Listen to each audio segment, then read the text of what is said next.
Hello സുഹൃത്ത്, നമസ്കാരം. JDS current അഫേഴ്സിലേക്ക് സ്വാഗതം. ഇന്ന് ഫെബ്രുവരി 13, ഏറ്റവും ലേറ്റസ്റ്റ് ആയിട്ടുള്ള കറണ്ട് അഫേഴ്സുമായി JDS കറണ്ട് അഫേഴ്സ്. ഓരോ കോമ്പറ്റീഷനിൽ നമുക്കറിയാം കറണ്ട് അഫേഴ്സിന്റെ പ്രാധാന്യം എന്താണെന്ന്. നമ്മളെന്നും കറണ്ട് അഫേഴ്സിന് വേണ്ടി സമയം കണ്ടെത്തുകയാണെങ്കിൽ നമുക്ക് തീർച്ചയായിട്ടും എവിടെയും നമുക്ക് നന്നായിട്ട് പെർഫോം ചെയ്യാൻ സാധിക്കും. ഇന്ന് ഫെബ്രുവരി 13, നമുക്ക് ഇന്നത്തെ ഏറ്റവും ലേറ്റസ്റ്റ് ആയിട്ടുള്ള കറണ്ട് അഫേഴ്സിലേക്ക് പോകാം. ഒരു ന്യൂസ് ഹെഡിംഗ് ആണ്: Modi Macron inaugurate new consulate. മോദിയും മാക്രോണും ചേർന്ന് പുതിയ കോൺസുലേറ്റ് ഉദ്ഘാടനം ചെയ്തു. കഴിഞ്ഞ ദിവസം Indian prime minister Narendra Modi France visit ചെയ്ത കാര്യം, ഇതുമായി ബന്ധപ്പെട്ട ഒരു കറണ്ട് അഫേഴ്സ് ആണ്. നമുക്ക് ഈ കറണ്ട് അഫേഴ്സിന്റെ ഡീറ്റെയിൽസിലേക്ക് പോകാം. ഇന്ത്യൻ പ്രധാനമന്ത്രിയും ഫ്രാൻസ് പ്രസിഡന്റും സംയുക്തമായി ഇന്ത്യൻ കോൺസുലേറ്റ് ജനറലിന്റെ ഉദ്ഘാടനം നിർവഹിച്ച തീയതി ഏത്? 2025 ഫെബ്രുവരി 12.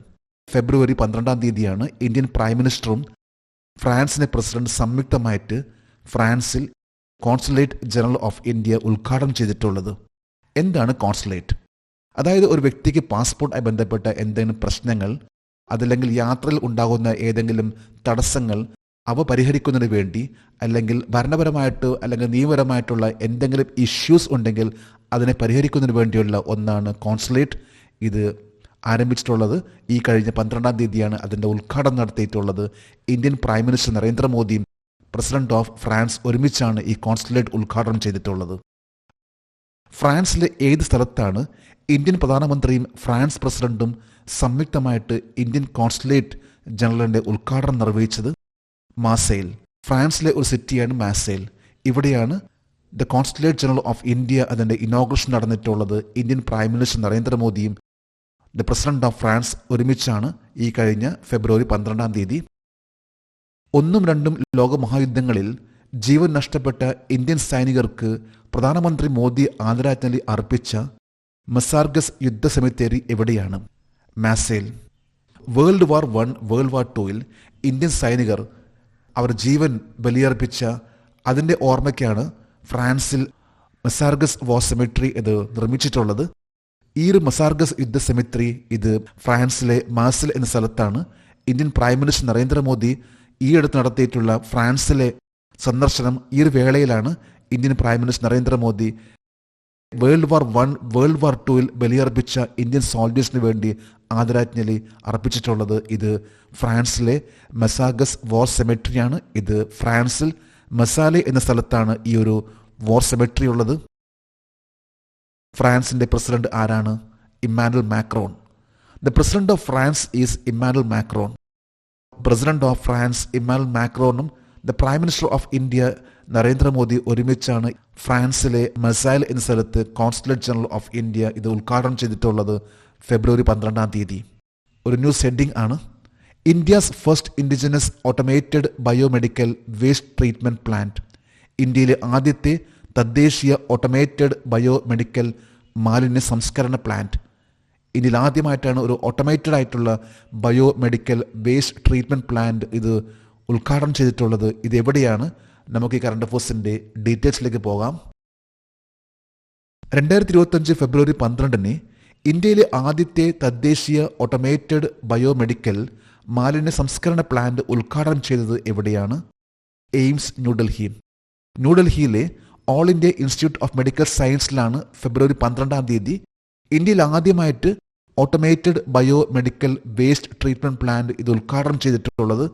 നമുക്കറിയാം ഓരോ ഹോസ്പിറ്റലിലും ഉണ്ടാകുന്ന മെഡിക്കൽ വേസ്റ്റ് അതിനെങ്ങനെ സംസ്കരിക്കുക, അതിൻ്റെ ആദ്യത്തെ ഒരു automated biomedical waste treatment plan ആണ് all India institute of medical science ന്യൂഡൽഹിയിൽ ഇത് ഉദ്ഘാടനം ചെയ്തിട്ടുള്ളത്. ഇന്ത്യയിലെ ആദ്യത്തെ തദ്ദേശീയ ഓട്ടോമേറ്റഡ് ബയോമെഡിക്കൽ മാലിന്യ സംസ്കരണ പ്ലാന്റ് ഉദ്ഘാടനം ചെയ്തത് ആരാണ്? കേന്ദ്രമന്ത്രി ഡോക്ടർ ജിതേന്ദ്ര സിംഗ്. കേന്ദ്രമന്ത്രി ഡോക്ടർ ജിതേന്ദ്ര സിംഗ് ആണ് ഇന്ത്യയിലെ ആദ്യത്തെ ബയോമെഡിക്കൽ വേസ്റ്റ് ട്രീറ്റ്മെന്റ് പ്ലാന്റ് ഉദ്ഘാടനം ചെയ്തിട്ടുള്ളത്. ഡോക്ടർ ജിതേന്ദ്ര സിംഗ് ഇദ്ദേഹം സയൻസ് ആൻഡ് ടെക്നോളജിയുടെ 18ാമത്തെ യൂണിയൻ മിനിസ്റ്റർ ആണ്. കൂടാതെ അദ്ദേഹം 2024 മുതൽ എർത്ത് സയൻസിന്റെ മിനിസ്റ്റർ കൂടിയാണ്. ഡോക്ടർ ജിതേന്ദ്ര സിംഗ്. ഇന്ത്യയിലെ ആദ്യത്തെ തദ്ദേശീയ ഓട്ടോമേറ്റഡ് ബയോമെഡിക്കൽ മാലിന്യ സംസ്കരണ പ്ലാന്റിന്റെ പേരെന്താണ്? സ്രജ്നം. സ്രജ്നം എന്ന പേരാണ് ഇന്ത്യയിലെ ആദ്യത്തെ the first automated biomedical waste treatment പ്ലാന്റിന്റെ പേര്. ഏത് സംഘടനയാണ് തദ്ദേശീയ ഓട്ടോമേറ്റഡ് ബയോമെഡിക്കൽ മാലിന്യ സംസ്കരണ പ്ലാന്റ് വികസിപ്പിച്ചെടുത്തത്? CSIR NIIST Thiruvananthapuram. തിരുവനന്തപുരത്തുള്ള CSIR NIIST ആണ് ഇന്ത്യയിലെ ആദ്യത്തെ automated biomedical waste treatment plant ഇത് നിർമ്മിച്ചിട്ടുള്ളത്. CSIR NIISTയുടെ ഫുൾ ഫോം എന്താണ്? CSIR എന്നാൽ council of scientific and industrial research. Council of scientific and industrial research.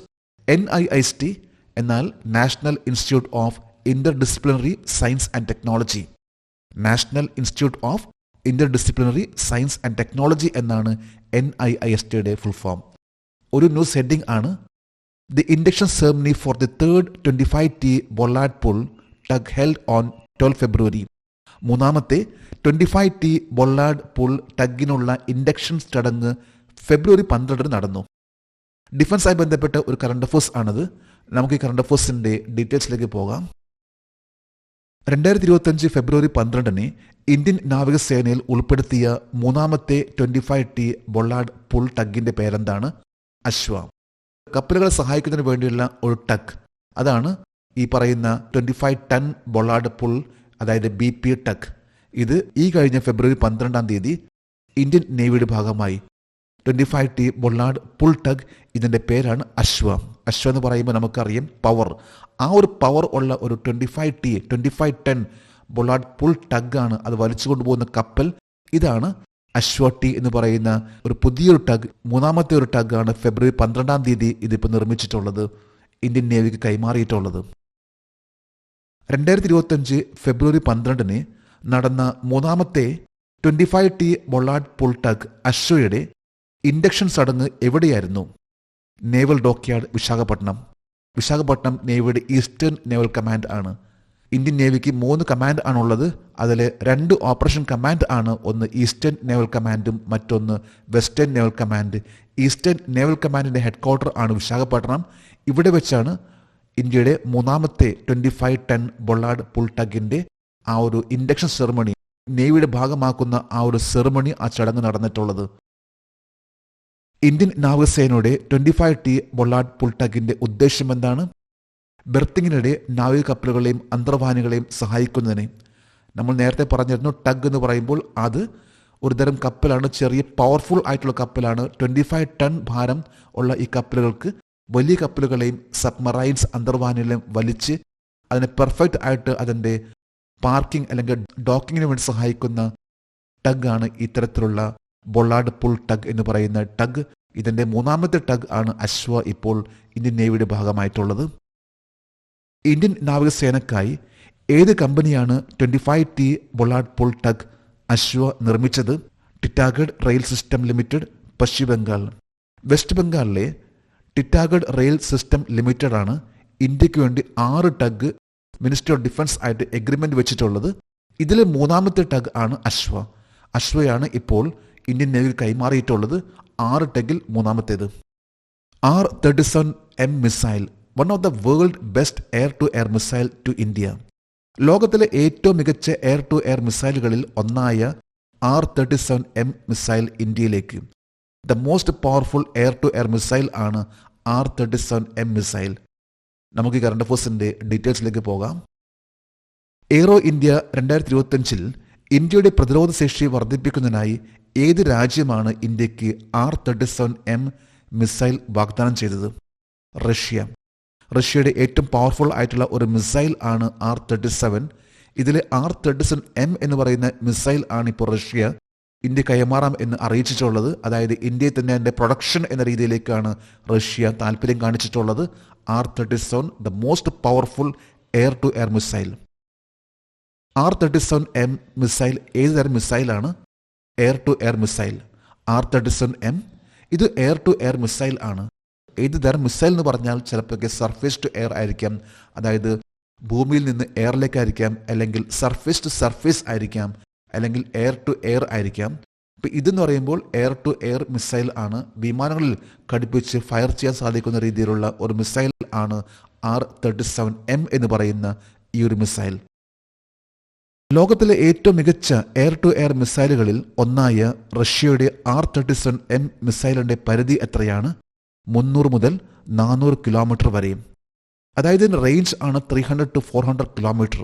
അത്രയും ദൂരെയുള്ള ഒരു ടാർഗറ്റ് കൃത്യമായിട്ട് ഹിറ്റ് ചെയ്യാൻ സാധിക്കുന്ന രീതിയിലുള്ള ഒരു പവർഫുൾ ആയിട്ടുള്ള മിസൈൽ ആണ് R-37M എന്ന് പറയുന്ന ഈ ഒരു മിസൈൽ. റഷ്യയുടെ R-37M മിസൈലിന്റെ വേഗത എത്രയാണ്? മാക് 6.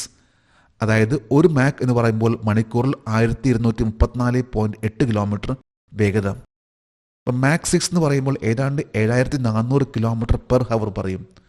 എന്ന് പറയുമ്പോൾ നമ്മൾ സെക്കൻഡ് കാൽക്കുലേറ്റ് ചെയ്യുമ്പോൾ അത് ഒരു സെക്കൻഡിൽ 2 കിലോമീറ്റർ. എന്നാൽ മാക് എന്ന് പറയുന്ന ഈ സൗണ്ട് വേഗത ഒരിക്കലും നമുക്ക് സെക്കൻഡിൽ കാൽക്കുലേറ്റ് ചെയ്യാൻ കൃത്യമായിട്ട് പറയാൻ പറ്റില്ല. കാരണം ടെമ്പറേച്ചർ ഇതെല്ലാം ഇതിൻ്റെ വേഗതയെല്ലാം കണക്കാക്കുന്നുണ്ട്. അതനുസരിച്ച് പറയുമ്പോൾ ഒരു മാക് എന്ന് പറയുമ്പോൾ അതിൻ്റെ സ്പീഡ് 1234.8 കിലോമീറ്റർ ആണെങ്കിൽ മാക് 6 എന്ന് പറയുമ്പോൾ അതിന് 7400+ കിലോമീറ്റർ ആണ് അതിൻ്റെ സ്പീഡ്. ഒരു ന്യൂസ് ഹെഡിംഗ് ആണ്, സ്പോർട്സ് ആയി ബന്ധപ്പെട്ട ഒരു കറണ്ട് അഫയേഴ്സ് ആണ്. Pankaj Advani triumphs in India snooker championship. Indian snooker ചാമ്പ്യൻഷിപ്പിൽ പങ്കജ് അദ്വാനി വിജയം നേടി. പങ്കജ് അദ്വാനി വളരെ പ്രശസ്തനായിട്ടുള്ള സ്നൂക്കർ ചാമ്പ്യനാണ്. നമുക്ക് ഈ കറണ്ട് അഫയേഴ്സിന്റെ ഡീറ്റെയിൽസിലേക്ക് പോകാം. 2025 ഇന്ത്യൻ ദേശീയ ഗെയിംസിൽ പുരുഷ സ്നൂക്കറിൽ തന്റെ 36ാമത് ദേശീയ കിരീടം നേടിയത് ആരാണ്? പങ്കജ് അദ്വാനി. പൂന സ്വദേശിയായിട്ടുള്ള പങ്കജ് അദ്വാനി 36ാമത്തെ പ്രാവശ്യമാണ് നാഷണൽ ടൈറ്റിൽ നേടുന്നത്. അതായത് ഇപ്പോൾ നാഷണൽ ഗെയിംസ് നടന്നുകൊണ്ടിരിക്കുകയാണ് ഉത്തരാഖണ്ഡിൽ. ഫെബ്രുവരി 14 ഇത് അവസാനിക്കുന്ന നാഷണൽ ഗെയിംസ്, അതായത് നാളെ അവസാനിക്കുകയാണ്. ഇതിലാണ് പങ്കജ് അദ്വാനി 36ാമത്തെ നാഷണൽ ടൈറ്റിൽ കരസ്ഥമാക്കിയിട്ടുള്ളത്. പങ്കജ് അദ്വാനി എത്ര തവണ അന്താരാഷ്ട്ര ചാമ്പ്യൻഷിപ്പ് നേടിയിട്ടുണ്ട്?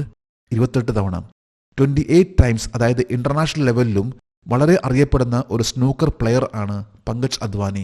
പങ്കജ് അദ്വാനി പോയ മിക്കവാറും എല്ലാ കോമ്പറ്റീഷനിലും വിജയിക്കുന്ന ഒരു വ്യക്തിയാണ്. 28 പ്രാവശ്യമാണ് ഇന്റർനാഷണൽ ലെവലിൽ സ്നൂക്കർ വിജയിച്ചിട്ടുള്ളത്. അതുപോലെ തന്നെ നാഷണൽ ലെവലിലാണെങ്കിൽ 36 ടൈംസ്. ഇന്നത്തെ കറണ്ട് അഫയേഴ്സിലെ last heading, doctor Madhavankutty G was appointed as the chief economist. Doctor Madhavankutty G മുഖ്യ സാമ്പത്തിക വിദഗ്ധനായി നിയമിതനായി. ഏറ്റവും ലേറ്റസ്റ്റ് ആയിട്ടുള്ള അപ്പോയിന്റ്മെന്റ് ആണ്. നമുക്ക് ഈ കറണ്ട് അഫയേഴ്സിന്റെ ഡീറ്റെയിൽസിലേക്ക് പോകാം. ഡോക്ടർ മാധവൻകുട്ടി ജി 2025 ജനുവരി മുതൽ ഏത് ബാങ്കിന്റെ ചീഫ് എക്കണോമിസ്റ്റ് ആയിട്ട് നിയമിതനായി? കാനറ ബാങ്ക്. കാനറ ബാങ്കിന്റെ ചീഫ് എക്കോണമിസ്റ്റ് ആയിട്ട് ഇപ്പോൾ ലേറ്റസ്റ്റ് ആയിട്ടുള്ള അപ്പോയിന്റ്മെന്റ് ആണ് ഡോക്ടർ മാധവൻകുട്ടി ജി.